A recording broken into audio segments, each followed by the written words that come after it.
Assalamualaikum warahmatullahi wabarakatuh. Perkenalkan, nama saya Muhammad Dafa dengan NPM 2103101019. Kali ini saya akan menjelaskan tentang hukum distribusi NERS.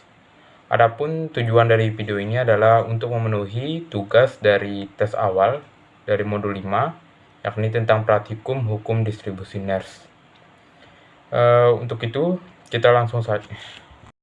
Oke, dalam pemaparan materi hukum distribusi NERS, saya akan membagi menjadi 4 subbagian. Yang pertama ada prosedur percobaan yang berisi tentang pembuatan larutan, pemisahan, dan titrasi. Kemudian yang kedua ada tujuan percobaan yang menjelaskan larutan, menjelaskan tujuan dilakukannya percobaan kali ini. Kemudian yang ketiga ada manfaat, yakni menjelaskan manfaat dilakukannya percobaan kali ini. Kemudian ada yang terakhir yakni hukum distribusi NERS sendiri yang berisi tentang materi-materi yang terkait pada percobaan. Oke, langsung masuk saja ke dalam prosedur percobaan. Dalam prosedur percobaan, langkah pertama yang kita lakukan adalah membuat larutan asam asetat dengan berbagai macam konsentrasi, yakni 0,5, 1, dan 2N, yang masing-masing bervolume 100 ml. Kemudian ambil 25 cc asam asetat 0,5N menggunakan pipet tetes, lalu kita masukkan ke dalam corong pemisah.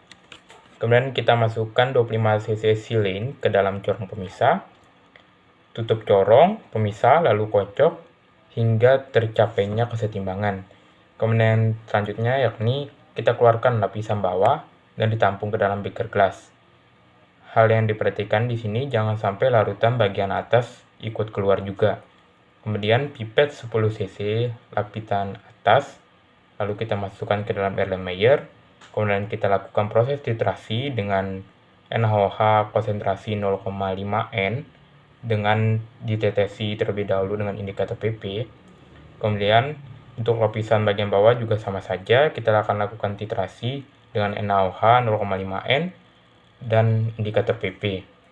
Kemudian kita melakukan pengulangan percobaan masing-masing terhadap berbagai konsentrasi.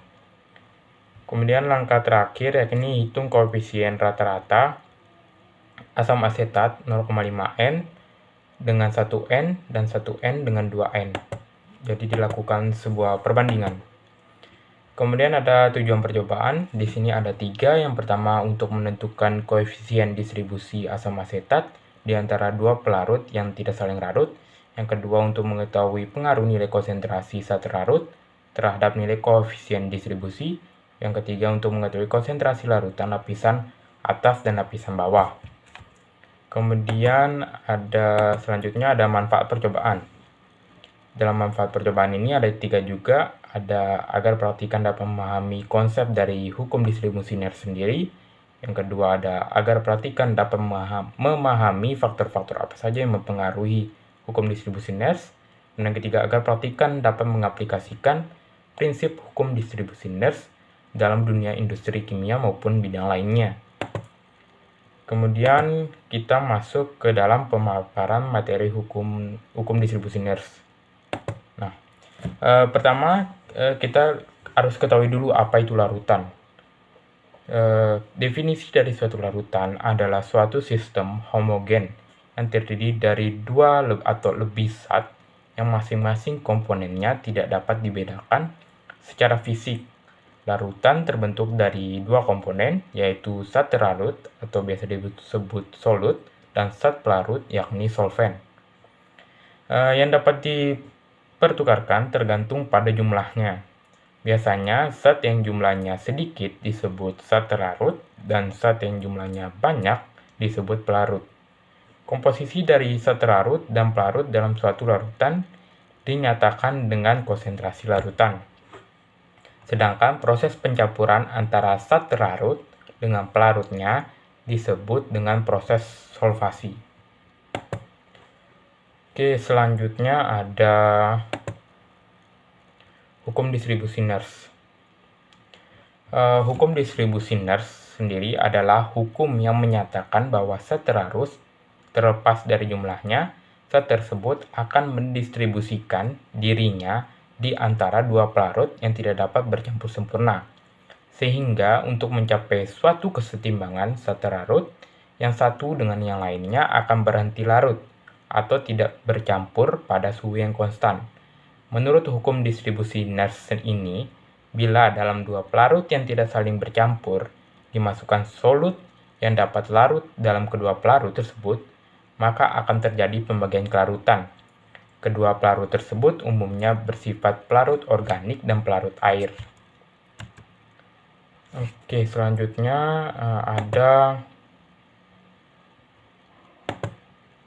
ada ekstraksi.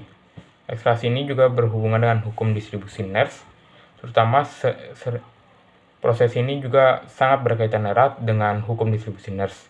Ekstraksi sendiri ini adalah suatu proses pemisahan zat aktif dari suatu cairan atau padatan dengan menggunakan bantuan dari pelarut tertentu. Ekstraksi ini dibagi menjadi dua macam, yakni ekstraksi padat cair dan ekstraksi cair-cair. Ekstraksi padat cair adalah proses pemisahan zat terlarut dari campurannya dengan padatan yang tidak dapat larut menggunakan pelarut cair. Proses yang terjadi pada leaching ini disebut dengan difusi. Prinsip ekstraksi dari padat cair yaitu menembus masuk atau terjadi difusi pada padatan ke dalam pelarut yang disebabkan oleh perbedaan konsentrasi. Campuran solut dalam pelarut yang berdifusi keluar dari permukaan padatan yang inert atau tidak dapat larut dan bercampur dengan pelarut yang berada di luar. Kemudian pada ekstraksi cair-cair, senyawa akan dipisahkan terdapat pada campuran yang berupa cairan. Ekstraksi cair-cair ini juga dikenal dengan ekstraksi solvent, merupakan pemisahan fasa cair yang memanfaatkan perbedaan kelarutan dari suatu zat itu sendiri yang akan dipisahkan antara larutan asal dan pengekstrak larutan atau solvent. Kemudian yang terakhir ada koefisien distribusi. Perbandingan konsentrasi solut di dalam kedua pelarut tetap dan merupakan suatu tetapan pada suhu tetap. Tetapan tersebut dikenal dengan distribusi atau koefisien distribusi. Apabila suatu zat dari suatu campuran akan mendistribusikan dirinya sendiri di antara dua lapisan tersebut, sehingga masing-masing lapisan itu menjadi jenuh, yakni antara lapisan atas dan lapisan bawah.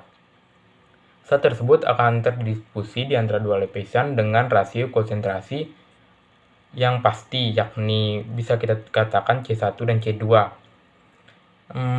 Kemudian ekspresi kesetimbangan adalah C1 per C2 sama dengan K atau konstan.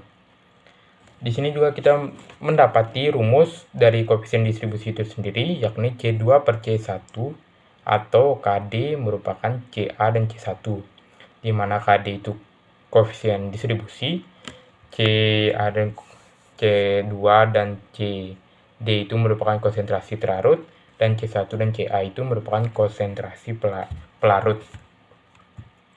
Kemudian, apa saja sih yang mempengaruhi hukum distribusi Nernst sendiri? Yang pertama ada konsentrasi. Semakin besar konsentrasi, maka suatu larutan akan berparung pada nilai K-nya, yaitu semakin besar pula sebaliknya. Apabila konsentrasinya itu kecil, maka nilai K-nya juga kecil.